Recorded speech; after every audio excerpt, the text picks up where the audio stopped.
রাস্তার পাশে যেভাবে গাড়িগুলো পড়ে আছে, গাড়ির কঙ্কাল, গাড়ি বলে কঙ্কাল পড়ে আছে, মনে হলো যে একটা গাজা বা সিরিয়ার একটা দৃশ্য। যেভাবে ভবনগুলো পুড়িয়ে দেওয়া হলো, পরিকল্পিত হামলা। সাংবাদিকরা যখন যাচ্ছে মানে ভিতরে গাড়ি মানে আগুন লাগিয়ে যেতে মানে তারা আগুনে পুড়ে যায়, এই জন্য ড্রাইভার এবং রিপোর্টার কেন বের হয়েছে এই জন্য তাদেরকে রাস্তায় ফেলে দেওয়ার পিটিয়েছে। গ্রামে গ্রামে বন্ধ আপনার হামলা হয়েছে, গ্রামে গ্রামে বন্ধ আওয়ামী লীগ নেতা কর্মীদের বাড়িঘর পুড়ায় দেওয়া হয়েছে। ক্ষতি অনেক ভয়াবহ ক্ষতি হয়েছে। কেবল দেশি চক্রান্তকারীরা নয়, এর পেছনে ট্রেন্ড বিদেশি চক্রান্তকারীরা যুক্ত ছিল এবং তার সঙ্গে অ্যালাইনমেন্ট করে আপনার যারা বিদেশি যারা ষড়যন্ত্রকারী বা দেশবিরোধী আছে তারাও সেখানে ছিল। মানুষের জীবনে এখন যে একটা অস্বস্তি ছিল, আজকে যখন আপনি অফিস খুলে দিয়েছেন, আমি পথে ছিলাম, আমি মানুষের মধ্যে উদ্বেগ ছিল কিন্তু মানুষের মধ্যে উল্লাস ছিল। তারা অফিস করতে চাচ্ছে, তারা কাজ করতে চাচ্ছে এবং তারা আপনার অর্জনগুলোকে তারা টার্গেট করেছে। মেট্রো রেল, ব্রিজ, আপনার যে অর্জনগুলো, এক্সপ্রেসওয়ে, আপনি দেখেন তার পাশের বিল্ডিংটা ভাঙে নাই, এই বিল্ডিংটা ভেঙেছে।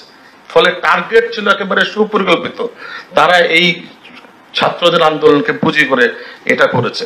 রাষ্ট্রের 3টি স্তম্ভকে অকেজো করে 4র্থ স্তম্ভ গণমাধ্যমকে অকেজো করতে হবে।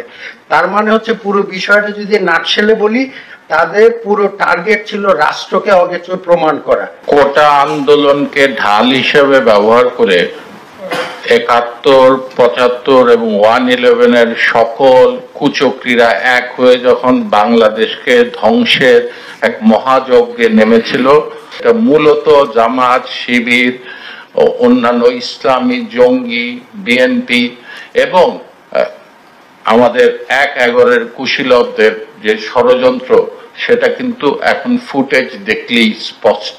ভবিষ্যতে এই ধরনের ঘটনা আরো ঘটবে। নেক্সট টাইম এই ধরনের ষড়যন্ত্র মোকাবেলা করার জন্য আমার মনে হয় আমাদের আত্মসমালোচনা এবং এগুলো একটু মূল্যায়ন করা দরকার। মানুষের বিশ্বাস এবং আস্থা আপনার প্রতি, যে কোনো সংকটে যে কোনো সমস্যায় সবাই মনে করেন যে সংকট এবং সেই সমস্যা থেকে উত্তরণের জন্য আপনার কাছে যেতে হবে এবং তার উপায় আপনি দেবেন। মাননীয় প্রধানমন্ত্রী, আপনি বঙ্গবন্ধু কন্যা, আপনার সাহস এবং আপনার আত্মবিশ্বাস বাঙালিকে নানান সংকট থেকে বারবার সংকটের উত্তরণে সহায়তা করেছে।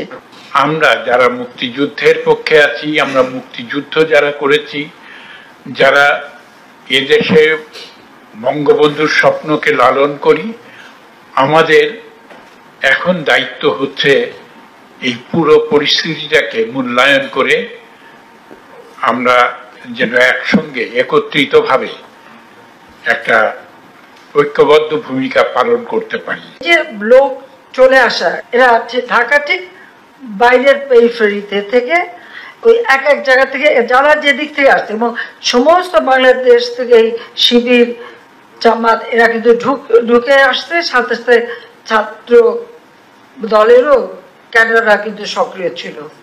কারণ যতগুলি ঘটনা ঘটছে এরাও কিন্তু সম্পৃক্ত। বাবা মা ভাই বোন সবাইকে মারার পরেও আমি ফিরে এসেছি কেন? ওই গরিব দুঃখী মানুষের জন্য।